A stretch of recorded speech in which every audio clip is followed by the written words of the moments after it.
6 years ago, the Arab world acquired a new revolutionary star. He was a young man, only 28 years old, born deep in the Libyan desert, where his parents still live in a tent. He was Colonel Muammar Gaddafi. Since then, he's acquired a worldwide reputation as a revolutionary leader and sponsor.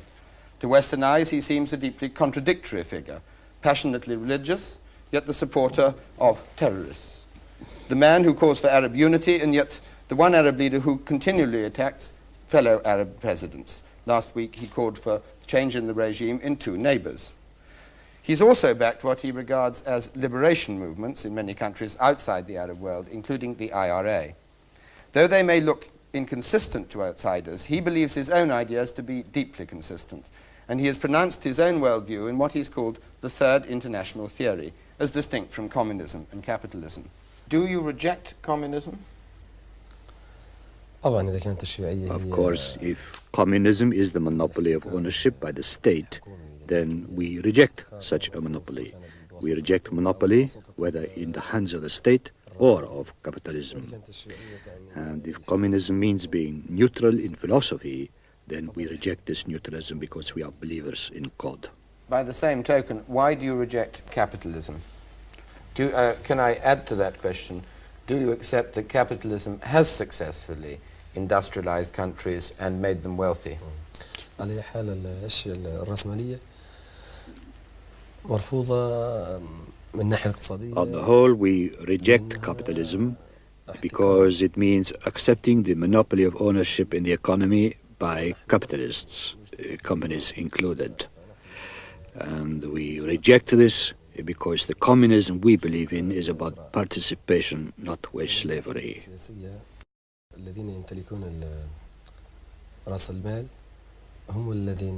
In the political setup, those who own the capital determine the politics of society. This is contrary to democracy, because democracy is the rule and authority of the whole people. Can I ask you why you support the IRA in Ireland? Because Ireland is a nation struggling to become independent from Britain.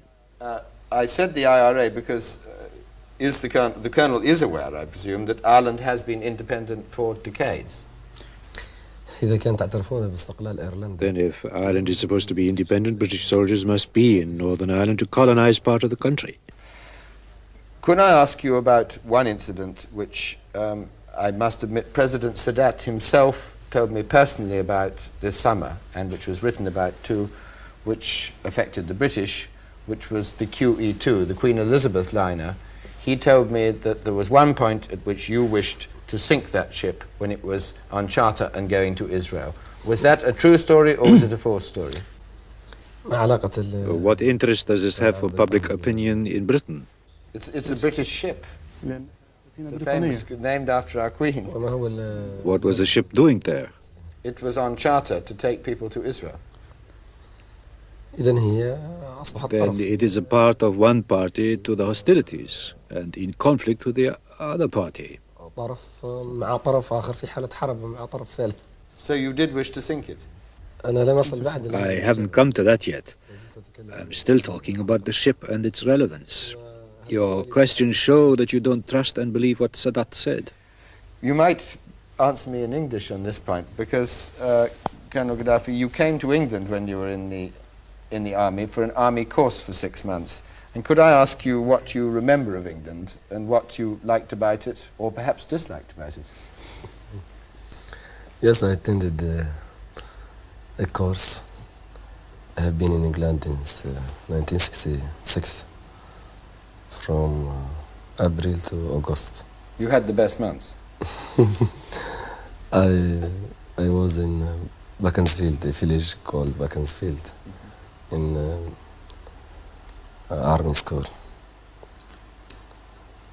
In fact, we ill-treated in that place from some British officers. I think those officers were Jews, maybe Jews. But ill-treated in what sort of way? In many ways. They ill-treat us every time. By being rude or by being bullying or? In their all behavior towards us, they ill-treated us. They hate us anyhow. Is it true, Colonel, that when you came to England then you brought your tent? I have read the story that you brought your tent with you. Why did you do that?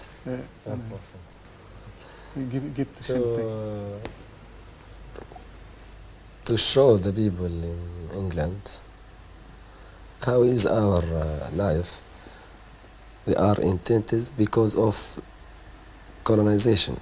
It is a result of colonialism. And the country is what he calls a Jamahariya. It's run by a new system of direct democracy. Colonel Gaddafi has tried to explain his new concept of government in what's called the Green Book, dealing with the solution of the problem of democracy.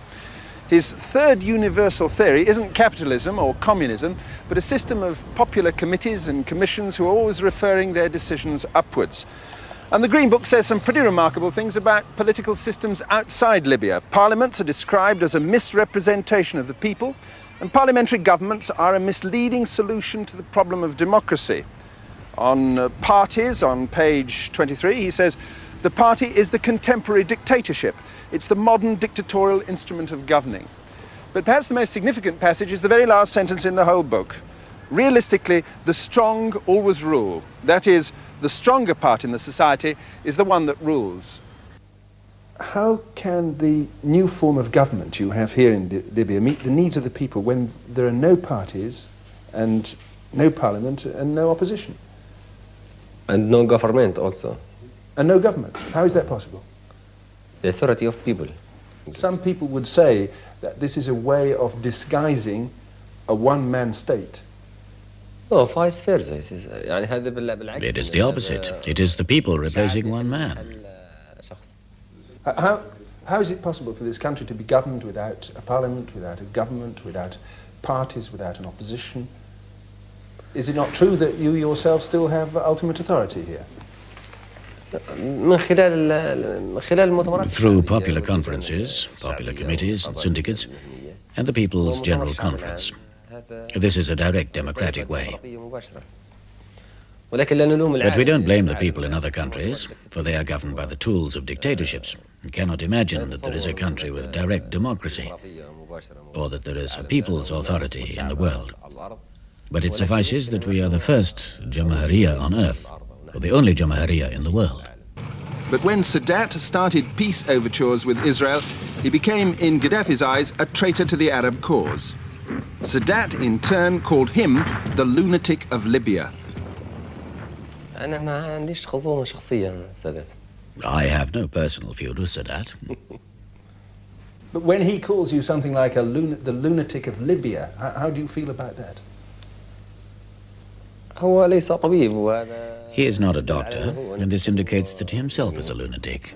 But he has made very many serious allegations about your conduct, or the Egyptians have made very many serious allegations about your conduct. Mohammed Hakel, for instance, said that you'd once ordered an Egyptian submarine to go and torpedo the QE2, which was taking then a lot of Jewish people to Israel. What would have been the effect of that on the Arab cause? This would mean re-examining the records of that period. And anyway, that would have been a long time ago. But did you actually order somebody to an Egyptian submarine to go and torpedo the QE2? In any case, there are many military operations between us and the enemy, and it is impossible to follow up each incident. As for the Jews, they shot down one of our civilian airplanes in flames. It was carrying more than 100 civilian passengers, half of them women and children.